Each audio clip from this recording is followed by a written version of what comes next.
Well, thanks so much, George, for joining me today. Super excited we finally get to do this. Really talk about a space that I'm passionate about. I think much of the world is passionate about or researching about or finding things out about, getting educated about.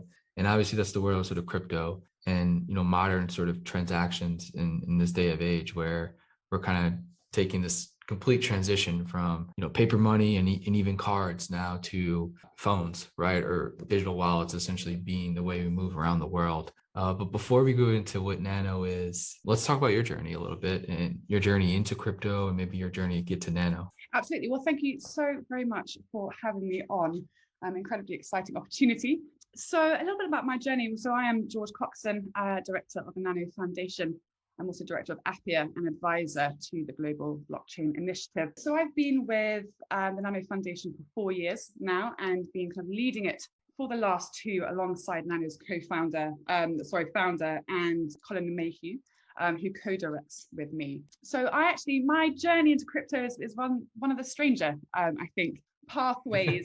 To be honest, I studied evolutionary anthropology at university, and so I've always been fascinated with behaviors and communities and societies and what underpins certain behaviors across different parts of the world. And through kind of various different jobs in my past, whether that was in digital advertising and being kind of a senior account manager for companies such as Greenpeace, BBC iPlayer and various other kind of large organizations like that, moved into Nano and the crypto space. I initially was brought in, I was an early faucet user. My brother was one of the very, very early developers when Nano was called Rayblox many moons ago. And I, was shown our capture faucet, which I'm sure I will go into in a little bit more detail further on. And I didn't know what digital money was. I didn't really understand cryptocurrency and the huge potential that it has to actually tangibly change the world for better. And so started my journey kind of in operations and partnerships at Nano, and over the last 4 years have kind of worked my way up to now being director, which is an incredible privilege. But yes, we have a wonderful team kind of behind us. And those really are kind of the guys that are creating the magic, our developers and our community together, which is something that's pretty special, I think, in the world today. Yeah, you said something there, how crypto can sort of impact the world, right? And change a lot of the dynamics of a lot of things. And I think when we see, crypto in the headlines, it's a lot of not necessarily like a negative press, but a lot. I mean, there are some absolutely negative press, obviously, but then we see the use cases around crypto being NFTs, right? And sort of this digital art and these things that don't really connect, I think, with the mass amount of people and show the tangible products or the tangible things that can be built, on top of, blockchain, crypto, all the things that it can do. It doesn't get shown. It just gets shown as like an asset class, right? As a currency or as a Bored Ape, right? These digital arts. I guess talk about how can, crypto change the world from your perspective and what you're trying to build at Nano. Definitely. So, I mean, I'm in kind of the camp of believing that I think the crypto world slightly lost its way with the utility and kind of not heralding utility really at the forefront of this, crazy speculative market that we have. I mean, in our minds, there are 2.5 billion people in the world that do not have an address and therefore do not have access to the banking systems that, we take so for granted here in the Western world. Right. And so, what Nano fixes is the exact problem. Through Nano, every single person in the world can be their own bank if they have a smartphone and an internet connection, and that's it. So we are really trying to democratize the global economy for everyone in a decentralized fashion and giving the people, especially in emerging markets and emerging economies, their much needed right over their own money, for the first time. So, Nano is currently the world's most efficient decentralized currency. So with zero fees, network settlements, an average of 0.2 seconds, and a carbon negligible footprint. And that really is, those three kind of the trifecta of what digital money in our minds should be, especially on the sustainability front. We have a lot of technology that is around today and, being heralded, such as Bitcoin and various others that are not looking to a sustainable future. And that really is something that I think as a global force, we must put at the forefront of what we are trying to do and what we're trying to create. I think the focus on being just transactional, right, is sort of a difference from other, cryptocurrencies, whether it's Ethereum, Bitcoin. So there's obviously, look, there's hundreds and thousands of cryptos out there, and the major ones that everybody know, I think the idea that they're sort of a, a transaction based, like send you money, send me money, that's kind of not what they've become. They've become much more platforms, Yeah, which I think is definitely different, and that's probably taken away from the three pillars that you talked about with Nano, the zero fees, eco-friendly part of it. It's much different than what others are trying to do. I guess yeah. let's talk about a little bit about that focus, and if that is going to be, the focus for a while, right? Or will that always be the sole focus of being just digital currency rather than trying to build these different rails, I guess, on top of the Nano platform? Absolutely. So yeah, so with Nano, we are trying to be a pure global currency and to be the most efficient global currency at that. Now, to the rest of the market and to the sector, being a pure peer-to-peer digital currency is not that exciting. That's not where you're going to Right. make huge amounts of money, by investment. We have a slightly different angle where we're truly thinking about utility, in the real world, and about those 2.5 billion people that do not have an address and therefore access to the banking system. With kind of the larger and more well-known kind of current cryptocurrencies, Ethereum and those larger platforms, they are monolithic to an extent, in that you have to build on top of this central platform. Now with Nano, the beauty of Nano is truly its peer-to-peer side, that you can have a Nano wallet and you can send, which is free to download, and you can send Nano anywhere in the world, person to person, without a middleman. And that really is kind of, I think, the crux of changing the global markets, is by giving the right and the power to the everyday person to be included in the global economy. Those 2.5 billion people that I mentioned before, can you imagine the huge amount of kind of innovation Right.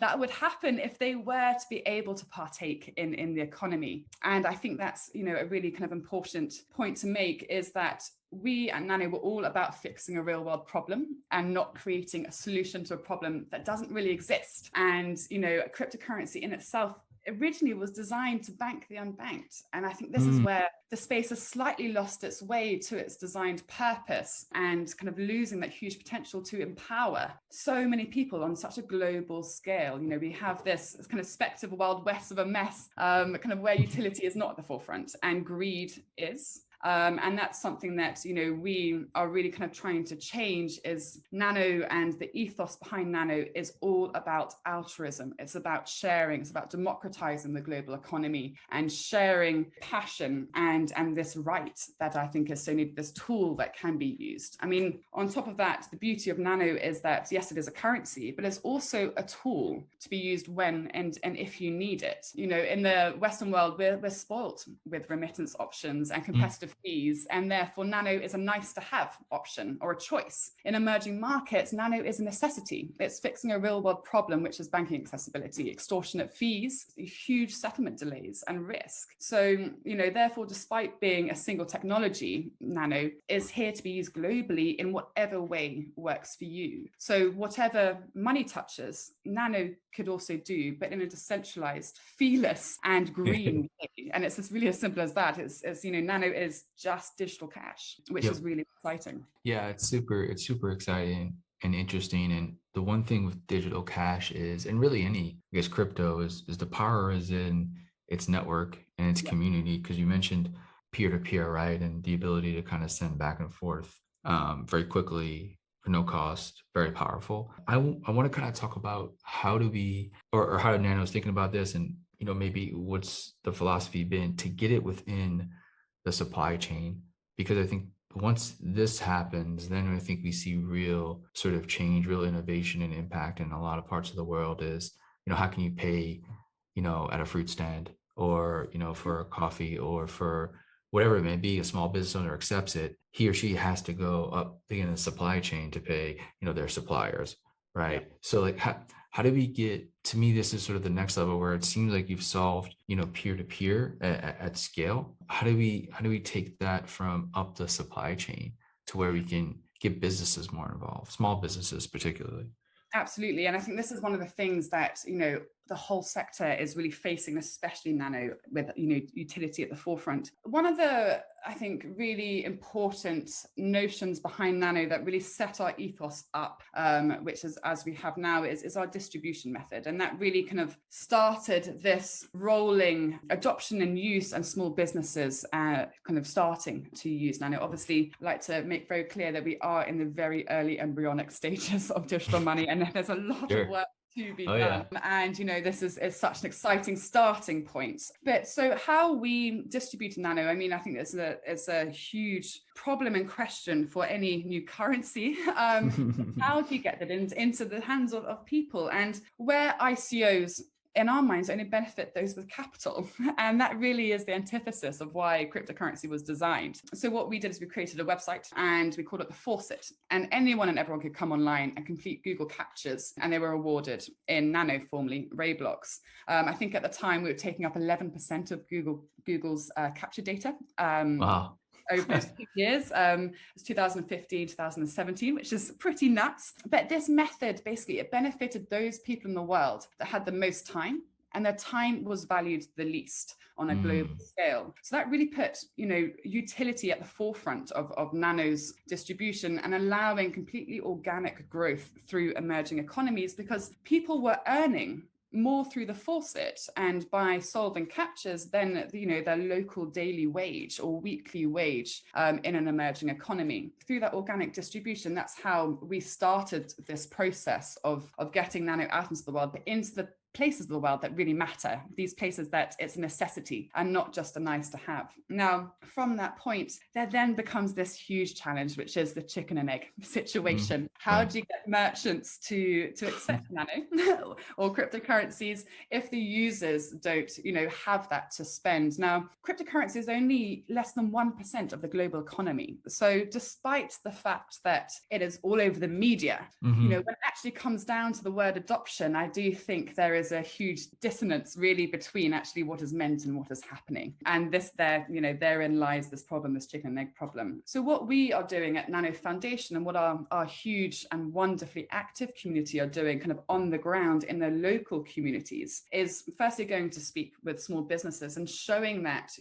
through accepting nano, not only will you be able to cut your overheads, your credit card charges, up to 5% per transaction. If you're a small business, that's a huge amount every time that's taken out, of your profits. You also have, the expanse of being able to have a brand new, incredibly active and passionate community now using your service, which is wonderful. And that's kind of the process we've started. On the Nano Foundation side, we are working very closely with large businesses that have problems, whether that is paying people in multiple different countries and eating up huge FX costs, whether it's working with FX companies themselves. We are also working with a very wonderful company called FlowHub out in the US. They are, and this is a great example, they are an accounting software, the leading kind of accounting software platform behind all the legal cannabis dispensaries in the US. Now, due to cannabis being illegal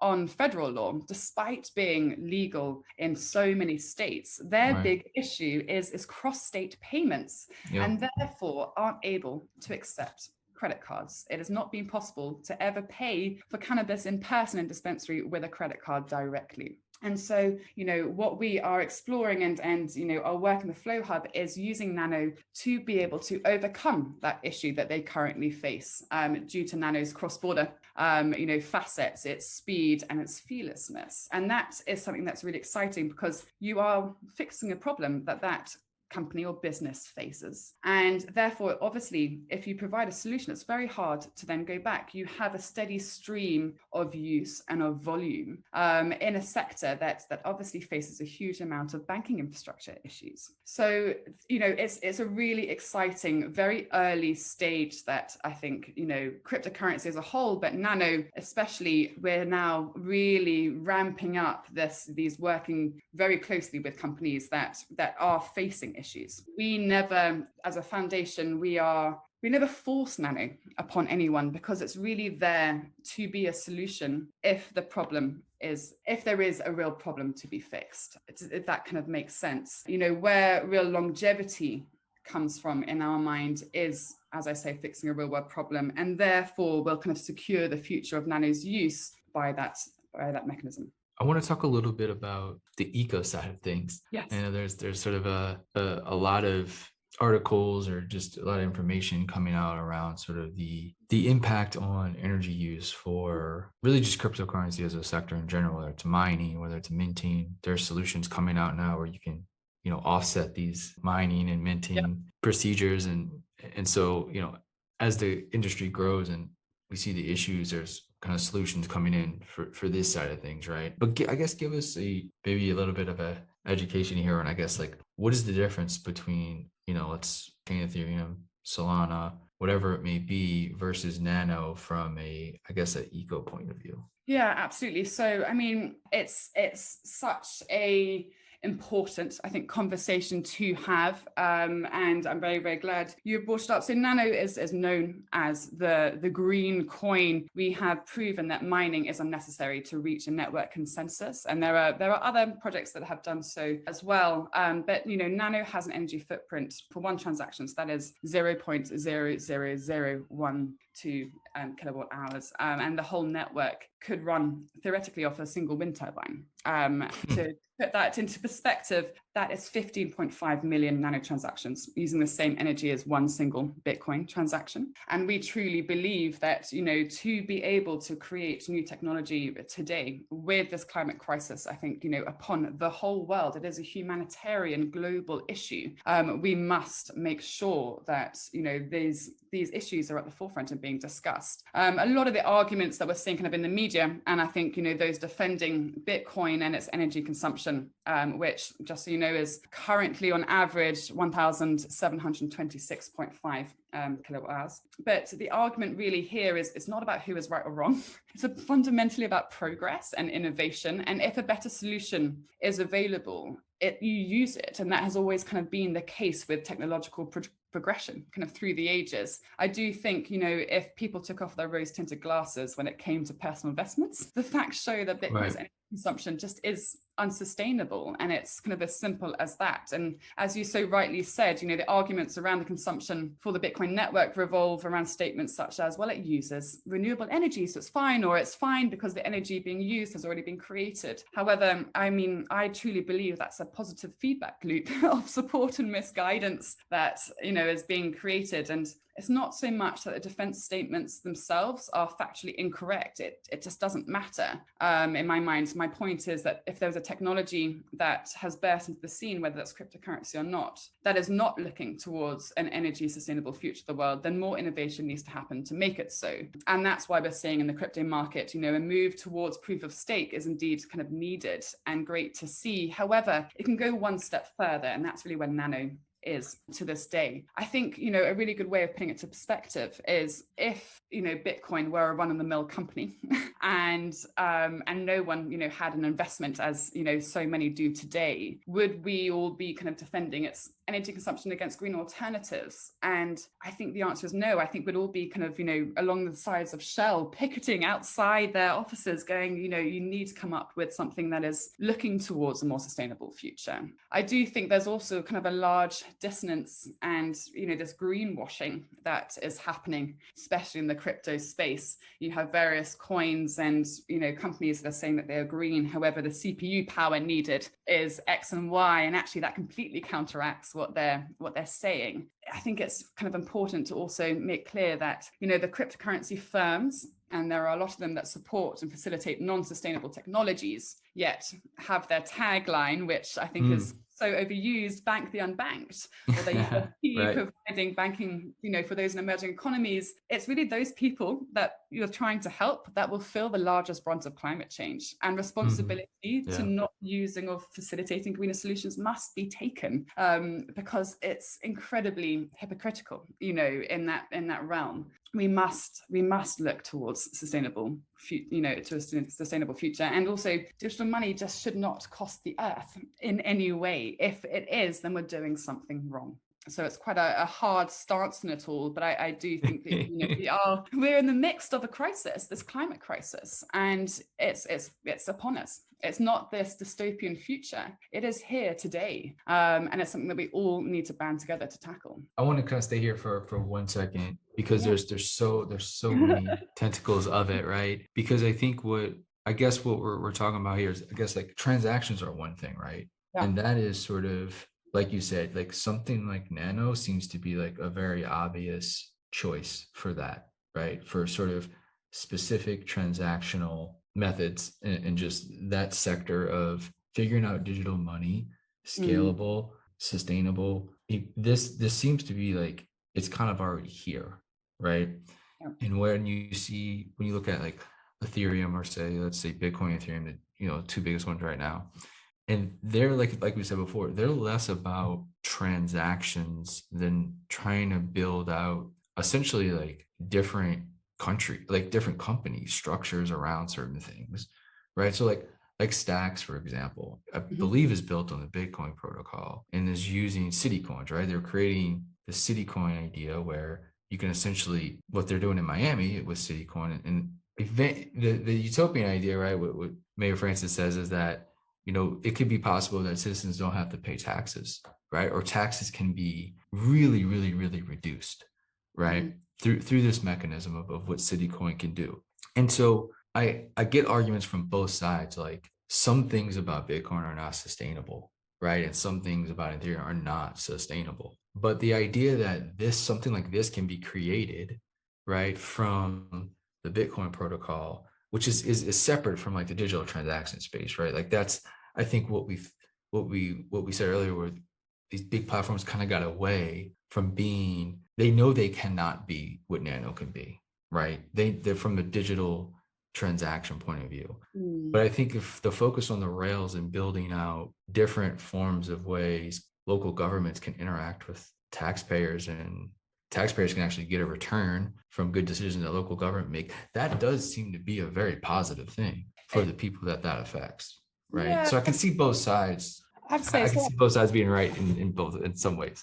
Yeah, I haven't seen, I have to say it, to be honest, I don't know much about Citicoin, and I will definitely look into it. But Yeah, that's cool. But then again, it is a layer 2, and this is Right. kind of, I think, the issue is if we are building on top of a broken foundational house, you don't build a house with broken foundations and build stacks of technology in a monolithic fashion on top of something that actually isn't quite fit for purpose. And despite I can see, your side, but I do, despite kind of our view, I guess, on Bitcoin not being used as a transfer or a transactional currency, but it is. And that's the problem. I see. Yeah, no, very true. El Salvador, using Bitcoin as legal tender, and it's not fit for purpose to be a currency. You have custodial wallets and other complicated solutions. And then there comes the Lightning Network. However, because that's a layer 2, various different things that both parties of the Lightning Network to make a transaction need to be online at the same time. That's not digital cash. That's not digital money. Then you also have, you've got a limit of 7 TPS. And so that can also never be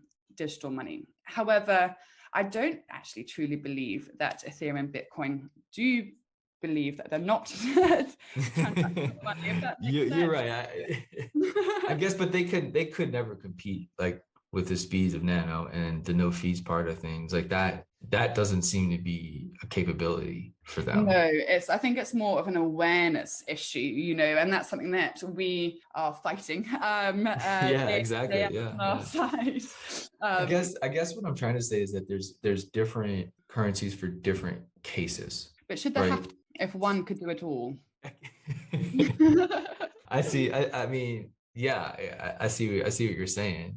And I guess it's just time, right? It's just time and community development. Yeah. It's also it's recognizing innovation, and I think that's really it, and not, this kind of goes back to my rose tinted spectacles kind of analogy, is if we weren't all so kind of maximalist and nihilist around what we supported and actually looked to the results and what was trying to be achieved, I think if we looked as the users, or as the world, and looked at these technologies instead of what we could personally make and this kind of the greed fashion, which is absolutely fine. We looked at what we are trying to achieve by these technologies and focused on the results and whether that was actually true and fit for purpose, then I think we would look at all of this in a very different way. Then for, innovation would really be at the forefront, and no one would be bothered, that something better than Bitcoin came along. Because that's always kind of been the sense, what's more convenient. We've seen kind of over the last 20 years, especially in the last 10, groceries now get delivered through various different companies, and they are growing, especially through the pandemic. It's all about convenience. Our attention span's getting shorter. We've got this insatiable need for content online and constantly being entertained. And I think, this all kind of rolls into sometimes, we must continue to look to better ourselves and better the technologies that we have, and make sure that they are fit for purpose in this growing new world. And obviously sustainability, whether Bitcoin or Ethereum, there are fees, there are energy issues, there is centralization issues that, the whole sector faces, and how can we create a decentralized global economy is something that we all are trying to solve. And I think, with us at Nano Foundation, we've always been quite clear, if someone else comes along and does it better, and, we would join them, because it's the result that matters. It's not about who does it. That was kind of my next question, was around collaboration. Yeah. Because, you kind of had mentioned that, you said, well, what if we had just one that could do it all, right? And so, like, to me, like, collaboration would be important, because I don't know if there's one besides, like, I guess, for looking at it from like a human, like a resource, right? Whether like water, wind, right? You can't have different wind, you can't have different water, like it's all a natural resource. So I don't, like, a natural digital money probably like won't exist, right? It'll probably be some collaboration between certain things. I guess talk about collaboration, and how do you work with other, whether it's cryptocurrencies or other, developers on certain projects. Like you said, the goal is to sort of this decentralized global digital money. It's going to be more of probably going to be a team effort, right? So I guess talk about collaboration and just in general with projects. So I think kind of collaboration, I think, is wholly missing from the cryptocurrency space. Feels like it. Yeah. Exactly. That and Nano is open source, and that really is what we are trying to push, is that anyone can do what the Nano Foundation is doing, and anyone can take Nano and create their own changes and put it on the network, and decentralization can happen in front of our eyes, that the community can update their nodes, or the network can be updated in different fashions if, just say, a release had one aspect that people wanted for the network versus another release. And that's something that we, are open to. We're always looking for further development and for more inclusivity, I guess, on the development side. It's something that we definitely struggle with at Nano Foundation, and we're trying to get better at encouraging people just to jump in. It's there for everyone. And, whether that's, increasing our documentation, making it very clear that, of course, Nano is here to be used. So let's build on it and let's explore. Who we kind of collaborate more with is kind of the incumbent world.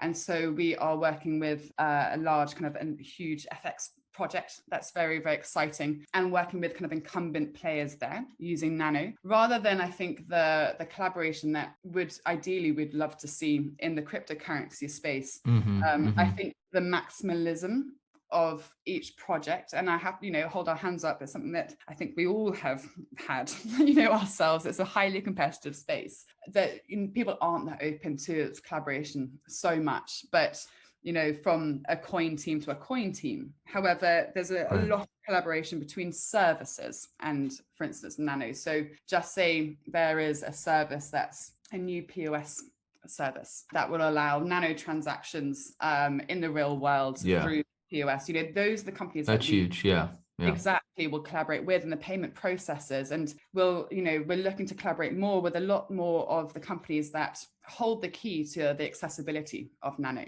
Right. Because obviously just being a pure currency, we do not control or run any of the endpoints of being able to utilize on off-ramp or on-ramp kind of, into fiat currencies. So kind of where we see Nano being, and actually I have to say I do kind of slightly disagree with your point of the singular kind of water fashion, is that in our minds, and our goal is really for Nano to be a digital global currency to allow on and off ramping from your local currency, your fiat local currency, and using Mm-hmm. Nano when that's unstable or whether that doesn't suit or fit your purpose. Mm-hmm. So it's a slightly kind of a different angle that we're coming from, I guess.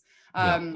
But yes, as a whole, as a sector, I think there's probably a very uncollaborative fashion. However, the communities are very collaborative in itself. I mean, our community is known as kind of the second most active after Bitcoin, considering how small we are. We have the most social users per $1 billion market cap, which is quite amazing. And that's what we are focusing on as users. It's not where we are in the market, it's how many people are using that. And that really is kind of our metric of success, I guess, when it comes to that side of things. So, the collaboration that we see within the communities, within bringing other people together, or whether it's Gotcha. or like collaborating with, World Cleanup Day or various other kind of the ethos of sustainability and green tech, collaborating with those institutions or any institutions that are looking at poverty or period poverty in India, or multiple different NGOs and alliances that we have in Africa that we're growing, such as FITSPUR, which is the Financial Inclusion Alliance of Uganda, or our communities out in West Africa, and university alliances. I've just become, I'm very honored to become a new faculty board member of the Ziggurat Business School of Innovation and Tech, which means that we can now collaborate with a multitude of students and their ideas, and how can we build upon that. That's really the collaboration that we're working on, and I have to say, we've probably got blinkers onto the wonderful possible collaborations that are within kind of the crypto space, but unfortunately it is just I think the competitive nature of the space is difficult to know that. I'll end on two questions here. And the first would be kind of going through maybe some more use cases of like what you see, just in the field in general, like how are people, using Nano to make their lives better, right? We talk a lot about emerging markets, and that's sort of where, the pulse of all this came from and sort of its origins. What are some changes maybe you've seen in those markets and in those individuals and citizens' lives since sort of Nano has been embedded within their community? That's a really good question. And actually, it's a wonderful example of how Nano has really changed, our communities' lives and really kind of empowered people. I'm often asked what success is. And obviously there's this overarching goal of success, but really the success is seeing individuals, feeling empowered or being able to change their lives. And one of those people is someone in our community lost their parents to COVID back in Nepal, this time last year, and picked herself up and she started selling masks for Nano. And so we then tweeted about it, and she sent us a picture, and we tweeted about it, and then the community all donated to her. She then set up a little mini shop and was, being able to supply food and medicines and anything that was kind of needed to her local community. And now it's grown even further to then going around local schools and being able to teach students and kids around the possibility of blockchain and Nano and what you can do. And they have planting tree kind of community sessions where they all go out into the woods and go and plant trees. That's all being paid for by Nano. Now that is success, and that is tangible success in front of our eyes, which is just wonderful and so incredibly important. And then on the kind of the larger scale of use cases, and what we're kind of seeing in the world is, and what we're very excited about is Nano, as obviously a currency, but as a back-end tool, if it was using the back end of foreign exchange and trading, for instance, on a global scale, you have in the incumbent FX markets, you have a 2-day settlement period,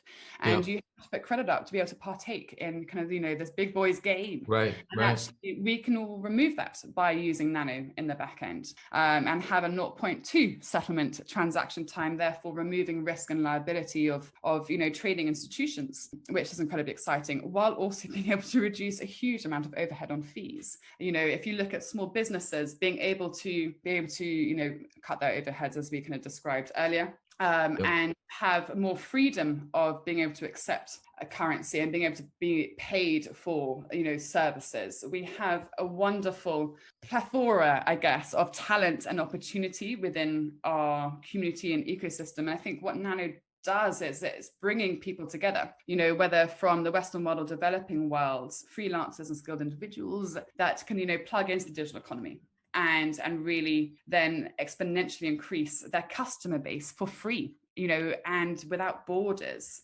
Yeah, I mean, that really nicely, I think, links back to, can you imagine if 2.5 billion people could access that world, the It's innovation that crazy. happen, and that's so such a huge percentage of the global population that we haven't even tapped into when it comes to innovation and how we can fix real world problems. That is unbelievably exciting. So I know with Nano, anything that money touches, we believe that Nano can do better. But when it even comes down to the fact that Nano's scalability and divisible side when it comes to Nano as an economic tool, there are 133 million Nano out in the world, but there are actually 33 zeros behind that are hidden, and so you can send 0.00000001 Nano, in microtransactions. That's paywalls, that's internet money. Yeah.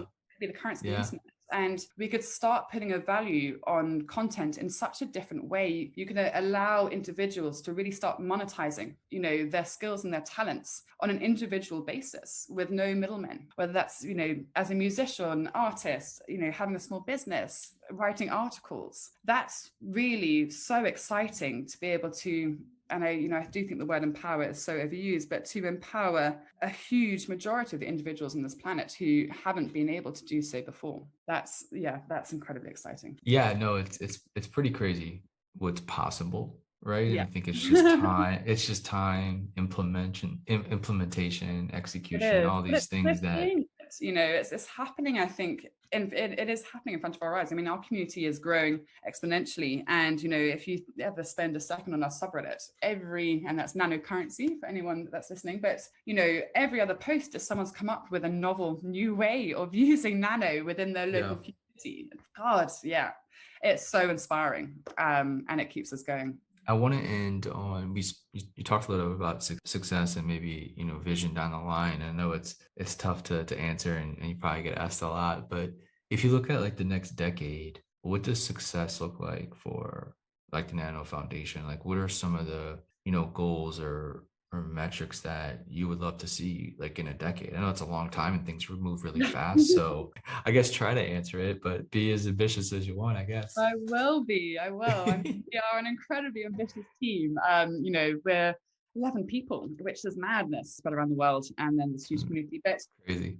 we've got a rather novel pathway ahead of us at the Nano Foundation. It's something that we have started to speak about quite publicly, is that for Nano as a currency and a global currency to really succeed, it requires the Nano Foundation not to put themselves first and to really create a decentralized currency. And so the current kind of stages we're at now is that we are working towards this slightly wishy-washy term, which is commercial grade nano. Now, nano is free and usable, and it is being used today, as you can see on our network. But that point of commercial grade is where we feel that there's no new features that are needed to the Nano node software. Currency is actually pretty boring. We need it to be as efficient as possible, but there's going to be no fluff. It just needs to be simple and to work. And so once that point is reached, we're actually going to shut down the Nano Foundation as it currently stands in its current form. And we will reopen a new foundation that emulates the Linux Foundation, where Linux is the free tool that you can use, and the companies that are utilizing and making the most out of that are forming a democratic kind of board and foundational board around that technology to help secure it and to help push it further, because they are reaping the rewards of using that technology. Now, with Nano, what our plans are the companies that are utilizing Nano and are, making those huge cost-saving benefits and, enjoying that side of things, whether that's time or fees, will form this board around Nano as a currency. And obviously will hope to continue maintaining it because of the benefits that they are seeing themselves. So that's kind of the stage of the Nano Foundation, and we're moving towards that. And obviously software is software, and we can never put a time on when that time will come. And I think, anyone that works in software knows you never give a date, but we're looking at in the next year and a half, 2 years, that time will come. And we are creating an advisory board right now that we're bringing in some really exciting people to help advise us on this transition into a purely decentralized currency, where Colin and myself, take a back seat when it comes to actually pushing. Wow. Yeah. Being the face of Nano, because there should be no faces of Nano. Nano Right. is there for everyone. And then on top of that, we have a few other companies that Colin and myself run, and we're really looking forward to pushing forward. We have a hardware company called Appia, where we've created a tiny module that's a couple of inches by a couple of inches that can fit into any automated payment machine and accept crypto on the spot. And so my dream is to start working towards electric car charging points. ATMs, tolls, arcades, vending machines can all accept cryptocurrency. We are going to make it purely nano, as we don't really see any other digital monies really coming through over the last kind of couple of years. And obviously we've been focusing on nano over the last year, especially. And then obviously we've got this very exciting new FX company that we will be looking to launch in the next couple of months and start being able to talk about a lot more, which will really be the game changer, we feel, behind kind of the global FX world, and will cohesively work with Nano as a peer-to-peer digital currency. And this FX company will provide the settlement layer to help Nano's growth on a global scale and providing easy on and off ramps into multiple different fiat currencies. So we have a long way to go, but Nano as a currency and as the first kind of initial development, we're nearing that final step. And then the second kind of chapter, I guess, of being able to push Nano out and actually really tangibly change the world begins. It's pardon my French, but holy shit, yeah, that is very ambitious, and I mean that would change everything. I think if you can have hardware, around the world being embedded into the physical structure that's already there for a lot of this stuff. Exactly. I mean, that's pretty game changing. I think one of the biggest problems that I think the sector is facing. Yeah, it's huge. No one's really that much focusing on actually using crypto in the real world. That's what I don't understand it, because that is such a low hanging. I mean, obviously it's difficult, right? It's very, very difficult, but it's also kind of a little bit of a low hanging fruit. It is where you can. I mean, it's that to me is when you get the scale that you need to really make that transition to a decentralized, financial infrastructure. Exactly. And, these modules that we've created, they have 2G fallback. They can work in underground car parks. They could work in the Sahara Desert if they needed to. And so it's really about creating the accessibility for emerging economies to move from a cash-based society to a digital cash society. And so that's what we have focused on ourselves is, we have Nano, the most efficient decentralized currency. Currently, we have our hardware ready, and we can't wait to dive back into Appia. It has had a little hiatus over the last year. Dive back into that, and be able to offer those accessibility points. And then on the third side, the final needed side is the settlement layer on a global FX scale. And so we've basically been focused on the trifecta of the global economy, really, and utilizing Nano's tech in really tangibly changing all those facets. I think that'll really help, also with the educational side of people really understanding what crypto is and what it can do. Because right now I think there's this very big disconnect of absolutely, I agree with that. What does it do? I don't understand. It's just it just buy art. I don't get it. I don't understand it. And it's just, and then they just move on, right?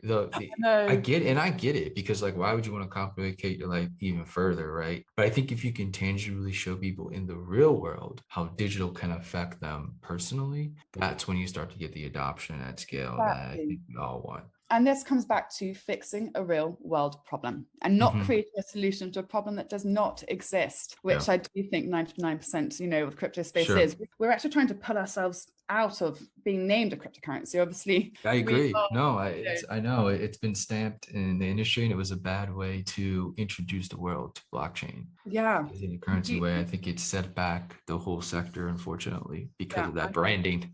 I'm with you there, definitely.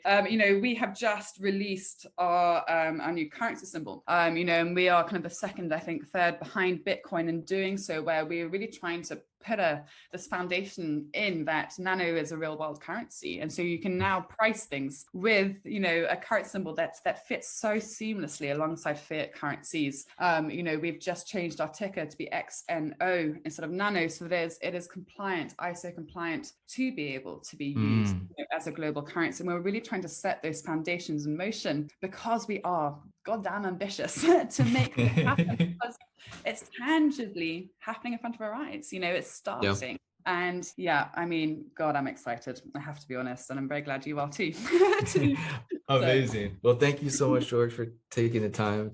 I knew it would be a great conversation. I'm so grateful that you took time out of your busy day to do so. Best of luck to you and the team going forward, and best of luck on these ambitious goals.